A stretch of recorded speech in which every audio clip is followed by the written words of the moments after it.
Hello and welcome to the Amateur Austenite. My name is Frances Duncan. I'm an author and the founder of the Jane Austen Society of New Zealand. My co-host is my friend Shan. Hello! And today we're discussing chapter 21 of Persuasion by Jane Austen. Now, like the last chapter, an awful lot happens, but on the surface, not a lot happens. Anne spends the morning with Mrs. Smith. That's the short version.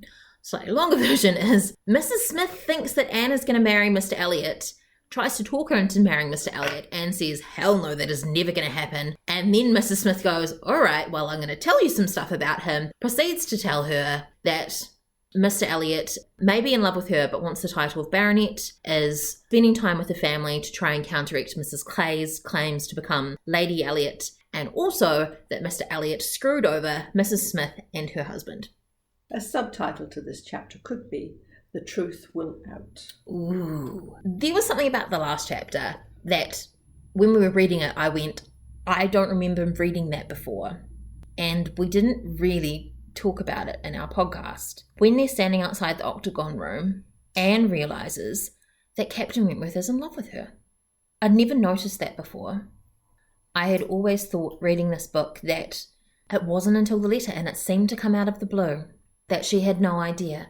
It's very different. This is the importance with an author like Austen, is that you really do need to read the text. Action novels, they just move from one thing to another, but there's not a lot of plot in the discussion or the comments. You know what I mean? You could skip a paragraph because it's different, but in there you've got to be so careful. This chapter is exactly the same. I love in this chapter where Mrs. Smith is talking about where she hears these things from, the nurse to the Captain Wallace's flippity wife, the seamstress and what the laundry maid, all of these, it just shows that the gossip comes through. There was no secrets from their servants at all. And they would speak freely with them. Because they're so used to them being there, they almost black them out. Yeah, it's just a bizarre thing, isn't it? I just love this sort of slightly circuitous route in which Mrs. Smith hears all the rumours about what's happening and who's who and everything. Far more knowledge than Anne who's there. Yeah, Mrs. Smith is quite central to Bath society, even though she's not involved in it. When I started to hear the beginning of the chapter and hearing her talk about what seemed to be persuading her to marry Mr. Elliot, once you've married him and everything, you may be able to help me. At one point I felt it sounds a little bit calculated. But then as she goes on and she talks about it, you realise she has rather like Mrs. Clay, she has no other way in which to get redress. She doesn't try to persuade Anne by telling her what it is she can do to try and make her feel guilty or to consider the benefits of it or anything. I think she's also quite honest when she talks about the fact that people can change. It's obvious when they talk about them. She was 19 when she was married. Her husband was young. And they lived a good life and they were not strong characters, whereas Mr. Elliot is a strong character. And he's been obviously very ambitious all the way through. And unlike Wickham, he's not a spendthrift. He hasn't gone through his wife's.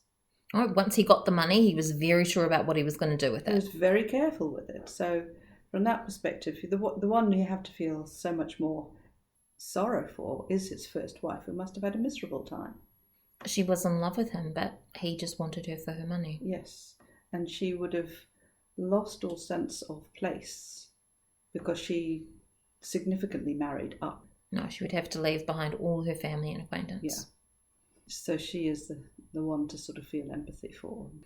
I love the bit where she's talking about all the things that happened at the concert, like that couple, whoever they were, the Islingtons or something, who were listening with their mouths open, like little sparrows, little Durans, like sparrows absorbing the music. And what about the so-and-sos? And did you sit near the orchestra? And all these questions or all these statements. And Anne was quite oblivious to it because all she was thinking about was Captain Wentworth. It starts off with Anne's travels from Camden Place to Westgate Buildings. Prettier musings of high-wrought love and eternal constancy could never have passed along the streets of Bath. Yeah. It was almost enough to spread purification and perfume all the way. She's thinking about Mr. Elliot, and it says, how she might have felt had there been no Captain Wentworth in the case was not worth inquiry, for there was a Captain Wentworth. Her affection would be his forever. And then it goes on to state basically that she will never marry anyone else, even if she doesn't marry him, because he exists. So Mrs. Smith is very happy to see her, but surprised also. In the last chapter, he did propose. Again, she was completely oblivious to it. She tries to sell Mr. Elliot to Anne and says he will not be led astray. He will not be misled by others to his ruin. And she's probably thinking about her own husband, yes, who was misled yes. by Mr. Elliot. She's talking about money mostly, but we know that he will be led astray by Mrs. Clay. Oh, I don't know that he was led astray. You don't think so? No. Anne has to repeat, he is nothing to me, twice. Should he ever propose to me, which I have very little reason to imagine that he has any thought of doing. And as you say, he already has. And she was oblivious. She was completely oblivious. So she picked up that Captain Wentworth loved her, but she completely missed the fact that Mr. Elliot was also confessing his love. Anne calls out Mrs. Smith about talking up Mr. Elliot. When she doesn't actually think good things about her, Mrs. Smith says, even the smooth surface of family union seems worth preserving, though there may be nothing durable beneath. Then she goes into this amazing description of Mr. Elliot. It's quite long, but I'm going to read the whole thing.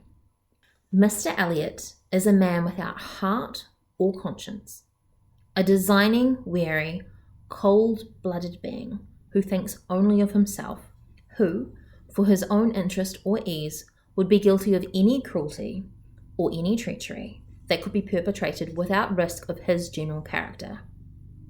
He has no feeling for others.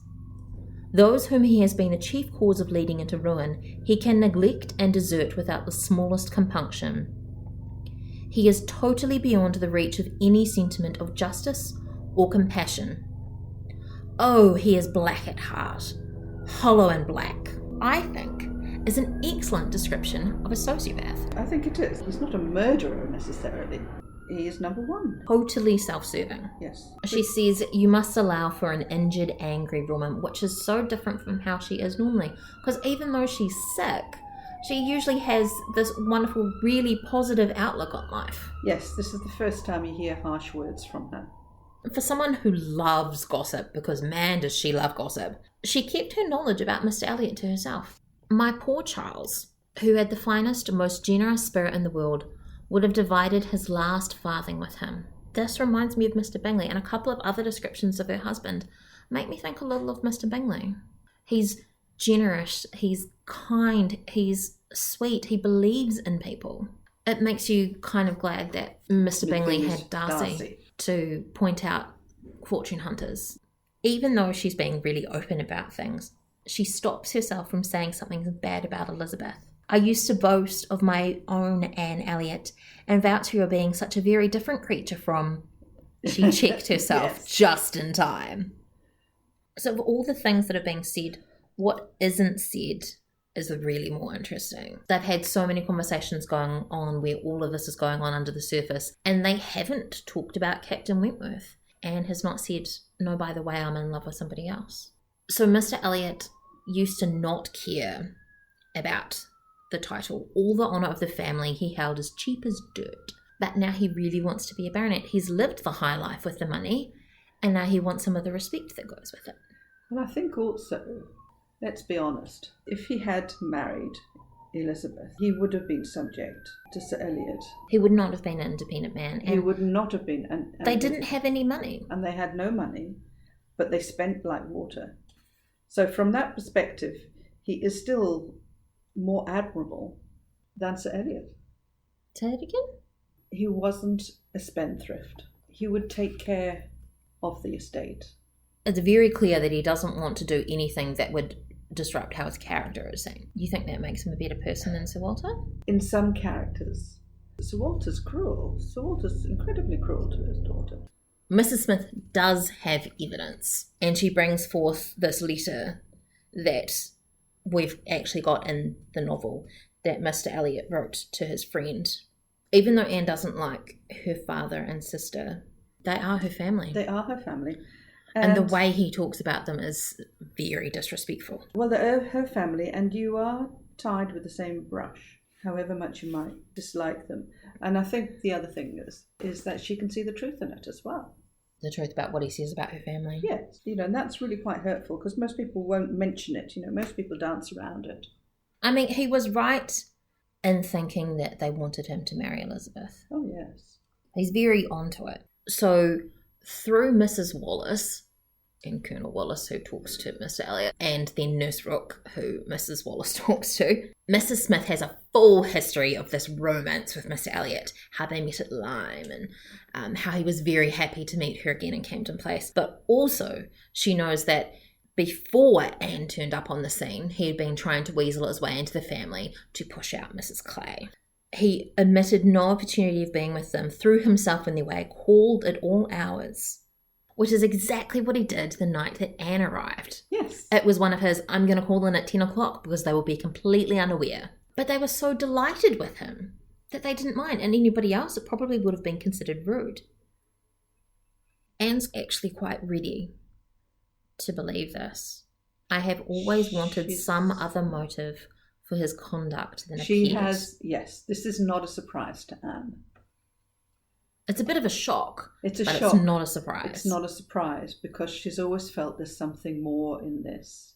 She has observed how he relates to other people, and she just can't make out his character at all. He's always a gentleman, and that is, let's be honest, that has to be false. How can you always be? Which again is why we see the cracks in Captain Wentworth. We see the honesty, retaining his politeness while gritting his teeth. Anne sums it up. Mr. Elliot is evidently a disingenuous, artificial, worldly man who has never had any better principle to guide him than selfishness. Then Mrs. Smith changes tack slightly and goes into her own personal history. The interesting bit here is it changes from direct speech to storytelling, because there's an awful lot of information in here. How Mr. Elliot had been friends with Mr. Smith, how he'd led him down the garden path, borrowed money from him, led him into expenses once Mr. Elliot had his own money and did not care that he was leading him to ruin. And then, when Mr. Smith died, refusing to act as executor of the will and basically leaving Mrs. Smith destitute. That's hard to fathom why he wouldn't bother acting. There was nothing in it for him. Mrs. Smith can't do anything about it. She's just a widow. She's not rich. She's not powerful. And it seems very likely that Mr. Elliot held no real affection for them, if he's ever capable of having affection. Well, I think he knows that Anne would make a very, very good Lady Baronet. Well, as you said before, she's basically doing that role. Yes. Or the work of it. Anne calls out Mrs. Smith for basically trying to convince her to marry Mr. Elliot. And Mrs. Smith said there was nothing else to be done. I considered your marrying him as certain. I could no more speak the truth of him than if he had been your husband. This politeness, there are limits to it being useful, that you can't be honest. I have lost friends through honesty, but I think it is being a better friend to be honest and say, I can't support you while you're doing this stupid thing. But honesty can have a price, you're right. It does, and I think you need to value the friendship enough to be willing to risk it. But also, would it have made any difference? I think that's the other thing. If Anne had been enamoured of Mr. Elliot, would she have heard what Mrs. Smith was saying? Because we know how people can be quite irrational when they're in love. Would she have tried to explain it away? And I mean, considering she's not seen much affection from her own family, she could make an argument to understand that. I'm not sure if it was a desire just to keep the friendship so much as doubt that it could have influenced. Because everything she'd heard was it was like already a fait accompli. it had already been sorted, surprised that he hadn't already asked. Even though he'd only been a widower for 6 months. So now we know exactly how long he's been a widower for. I wonder if he killed his first wife. There's no intimation in the book at all about that. And we all know how people could die women particularly could die at a young age, or anybody. And if she was in a state of depression or anything, she may not have chosen to fight. That's all really supposition. It seemed quite a switch around, and that's why I was a little bit struck at the beginning how positive she was. But actually the positiveness, when you think about it, was arch, almost that false positivity. When you get news like that, it's like, tell me the news, whereas she was all for, you obviously wanted to keep it silent, so I can't really talk about it because nothing's actually been said. The chapter ends with Anne thinking, if I hadn't known this, Lady Russell might have convinced me to marry him. And then she gets permission from Mrs. Smith to tell Lady Russell to disabuse her. And to give Lady Russell her due, she's very strong on duty.